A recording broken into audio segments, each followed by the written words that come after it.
Bonjour à toutes et à tous, ma team Kiefer, j'espère que vous allez bien. Aujourd'hui pour cette nouvelle vidéo, on se retrouve pour un débrief du match Marseille-Strasbourg, 27e journée de Ligue 1, un match important pour ces deux équipes pour le classement. Strasbourg pour sortir de la zone rouge avec les 4 équipes reléguées et Marseille pour conforter sa deuxième position et rester, on sait jamais, pas si loin que ça de Paris pour espérer un exploit qui paraît peu probable, mais pourquoi pas.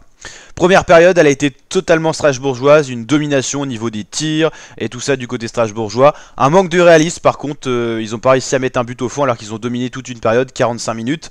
Manque de réalisme offensif du côté de Strasbourg qui leur a coûté cher. A noter que Leonardo Balerdi a fait une faute et a pris un carton rouge à la 29e minute. Le carton rouge me semblait assez sévère pour la faute qu'il a commise, mais carton rouge tout de même avec les Marseillais qui se sont retrouvés à 10 contre 11 dès la 29e minute. En plus déjà qu'ils subissaient. La deuxième période a été tout autre, hein. Même si Marseille était à 10 contre 11, ils ont été très bons les Marseillais à la 49e sur un coup franc de Malinowski, un premier arrêt du gardien, Chancel Mbeba qui était bien passé dans la surface de réparation, a réussi à marquer le but de l'ouverture du score 1-0 pour les Marseillais qui ont bien dominé, comme je vous l'ai dit, ce début d'entame de deuxième période. Les Strasbourgeois, on les reconnaissait pas entre la première et la deuxième période, mais dans le foot c'est souvent comme ça, on peut avoir des inversions même pendant le match des états de forme. À la 76e, Alexis Sanchez sur un corner a provoqué un penalty, a été capable d'aller marquer ce penalty pour offrir le 2-0 aux Olympiens à domicile. Donc 2-0 à ce moment-là, Marseille semble vraiment proche d'aller chercher les 3 points à la victoire. Mais Strasbourg s'est réveillé vers la 80-85e et Jean-Eudes Aoulou en 2 minutes a été capable de marquer un doublé et permettre à Strasbourg d'égaliser, d'aller chercher un point précieux pour ne pas être dans la zone de relégation. De partout, Marseille-Strasbourg, énormément de buts dans ce match, mais surtout énormément de buts sur cette 27e journée de Ligue 1, quand on pense à par exemple le choc Lyon-Lille où ça fait 3 partout. Donc sacré match, 24 tirs du côté strasbourgeois, seulement 9 cadrés, mais un manque de réalisme offensif visible sur le papier. 7 tirs du côté de Marseille, 4 tirs cadrés, il y a plus de qualité technique, donc plus de finition.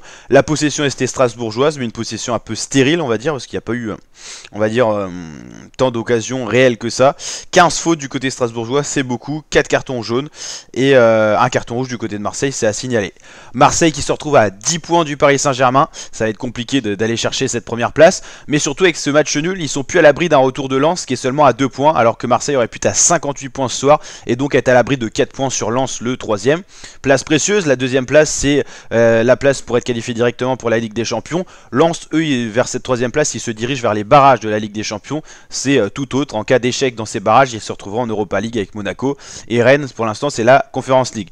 Bien sûr, tout ça n'est pas fixe, il reste encore 11 rencontres, 11 matchs, donc tout peut bouger, mais on a les premières tendances qui commencent à se dessiner. Et comme on l'a dit, Strasbourg qui sort de la zone rouge, ça va jouer à rien, hein, toutes ces équipes, Strasbourg, Brest, Auxerre, Ajaccio, 3, ça va jouer à la différence de but, ça va jouer à un point près, on le sait maintenant. Nantes avec ses 29 points paraît assez serein, mais attention, c'est pas encore joué. Après, à partir de Montpellier, je pense que 33 points, ils se retrouveront jamais dans la zone rouge, surtout qu'ils restent sur 5 matchs sans défaite Montpellier. Donc je pense qu'à partir de la 13e place, il n'y a plus de risque de relégation à Montpellier, Clermont, Toulouse, ça va passer. Par contre, Nantes, on sait jamais. Après, ils sont quand même pour l'instant à l'abri de 6 points. Et Strasbourg, Brest, Auxerre, c'est très très serré. Ajaccio, 3, c'est encore possible de sortir de la zone de relégation. Angers, ça se dirige tout droit vers la Ligue 2, hein, il n'y a aucun recours. 10 points vu ce qui monte en ce moment sur les 5 derniers matchs, aucune victoire, ça paraît impossible pour Angers de sortir de cette très mauvaise Ligue 1 hein, cette année. Allez la team, n'hésitez pas à liker la vidéo s'il vous a plu et à vous abonner et activer la cloche pour d'autres vidéos de ce genre. Allez, ciao l'équipe.